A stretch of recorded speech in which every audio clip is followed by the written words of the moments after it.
요 근래 나온 FE라는 이름을 달고 나온 제품 중에서는 가장 괜찮은 스마트폰인 것 같아요.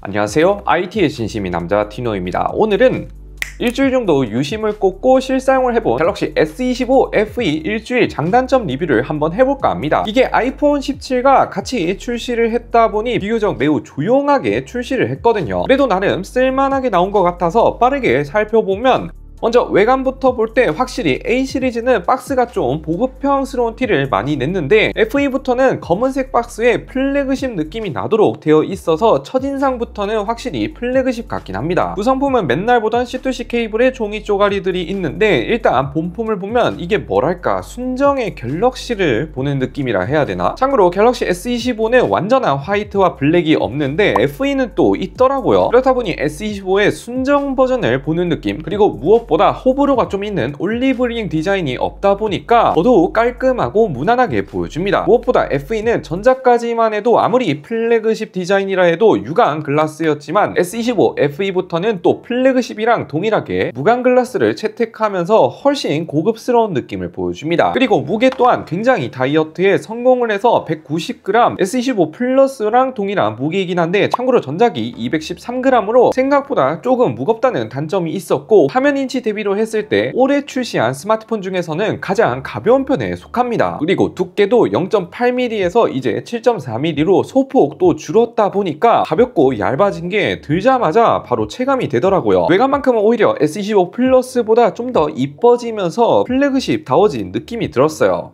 디스플레이 또한 전작의 최대 단점이라 해야 되나? A 시리즈처럼 베젤과 디스플레이 간의 경계가 노골적으로 보이다 보니까 화면이 꺼져 있을 때, 특히 AOD가 켜져 있을 때 보면 좀 저렴해 보이는 느낌이 강하게 들었거든요. 이번에는 무슨 이유인지 베젤 경계를 플래그십처럼 동일하게 맞춰줘서 AOD가 켜져 있어도 똑같이 티가 덜 나게 바뀌었습니다. 이게 별거 아니라 해도 전작 이전 FE 시리즈를 써보신 분들은 크게 공감을 하는 게, 이게 볼 때마다 은근히 좀 거슬리기도 하고 많이 저렴해 보였는데 드디어 변경이 되었다. 그리고 베젤 또한 소폭 줄어서 전작은 A35랑 S24 FE랑 동일하게 두툼한 베젤과 특히 하단 비대칭 베젤 또한 최대의 단점이었는데, 이게 상좌우 베젤은 플래그십처럼 줄었고 하단 베젤은 삼성의 마지막 자존심인 건지 줄었긴 줄었지만 여전히 비대칭이긴 해요. 그래도 A 시리즈와 비교해보면 이 정도면 삼성치고는 뭐 참을 만한 것 같기도 하고, 그리고 제가 일주일 정도 실사용해보면서 홈 화면처럼 완전히 밝게 다 켜져 있을 때는 간혹 거슬리는 게 사실이지만, 릴스나 쇼츠를 많이 보신다 하면 하단 인터페이스가 검은색이고 좌우 베젤만 보이다 보니까 그냥 일반 S25 플러스 버전을 쓰는 느낌이 들긴 하더라고요. 결론은 전작보다는 확실히 체감될 정도로 만족스러워진 부분이긴 했습니다. 사실 베젤이랑 코팅 부분만 변경이 된 거지 나머지 FHD 플러스급 해상도라든지 화면 최대 밝기는 여전히 전작과 그대로이긴 하나, 화면 최대 밝기는 요즘 보급형들도 워낙에 밝게 보여주다 보니 크게 문제될 부분은 아닌 것 같아요. 일반인 입장에서 볼 때 눈에 띄는 부분만 개선을 해준 것 같습니다.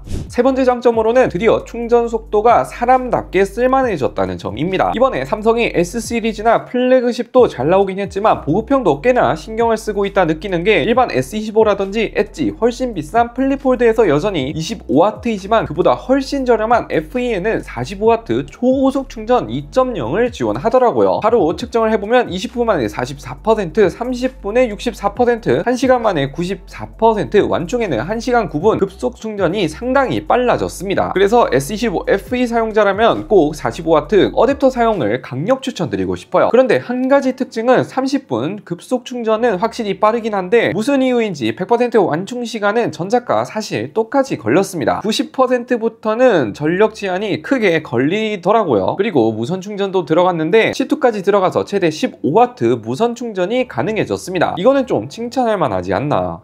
네 번째는 보급형 라인업 중에서는 가장 훌륭한 내장 스피커입니다. 이 가격이 보급형이라고 하기에는 좀 그렇고 준 플래그십 혹은 플래그십이 아닌 스마트폰 중에서는 가장 내장 스피커가 훌륭하다. 보급형들이 스피커만큼은 별로거나 그냥 평범한 수준이 대부분인데, S25 FE는 이번에 나온 S25랑 비슷한 수준으로 꽤 괜찮더라고요. 풀 볼륨으로 해도 고음 찢어짐이나 찌르는 느낌도 없고 저음도 나름 이 정도면 괜찮은 편이고, 스피커는 의외로 S25와 동일한 걸 넣은 것 같더라고요.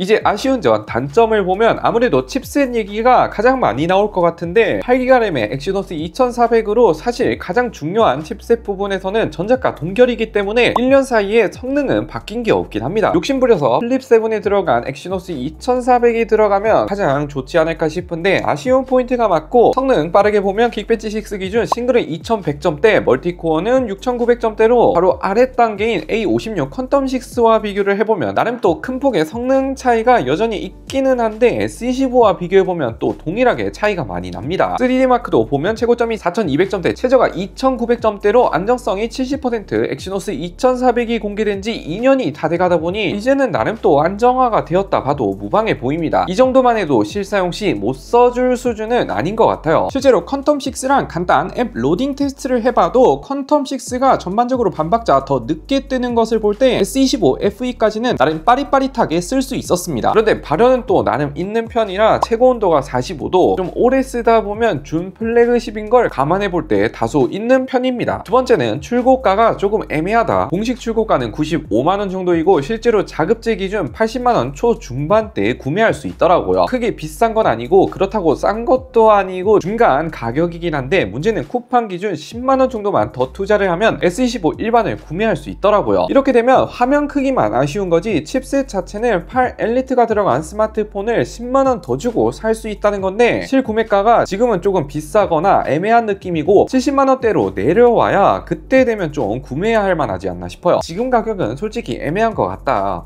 세 번째는 그 외 아쉬운 점이라고 한다면, 베젤은 줄었긴 줄었지만 뭐 여전히 하단 베젤이 살짝 두툼하다는 거. 그런데 이것도 막상 일주일 정도 써보니까 사람은 적응의 종물이라고 바로 적응이 되더라고요. 그리고 제 생각인데 라이트 모드로 쓴다면 거슬리는 건 사실인데 다크 모드로 주로 쓰니까 덜 거슬리긴 합니다. 그리고 아무래도 S25에 비해서 액세서리 개수가 부족하죠. 다행히 삼성 정품은 차별 없이 FE도 나름 준비를 많이 해놨던데, 반대로 서드파티에서 검색을 하면 종류가 확 줄어들더라고요.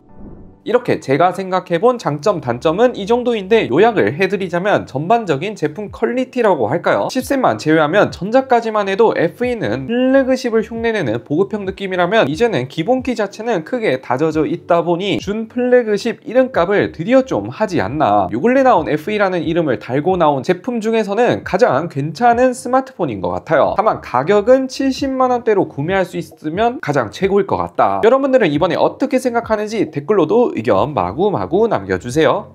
끝!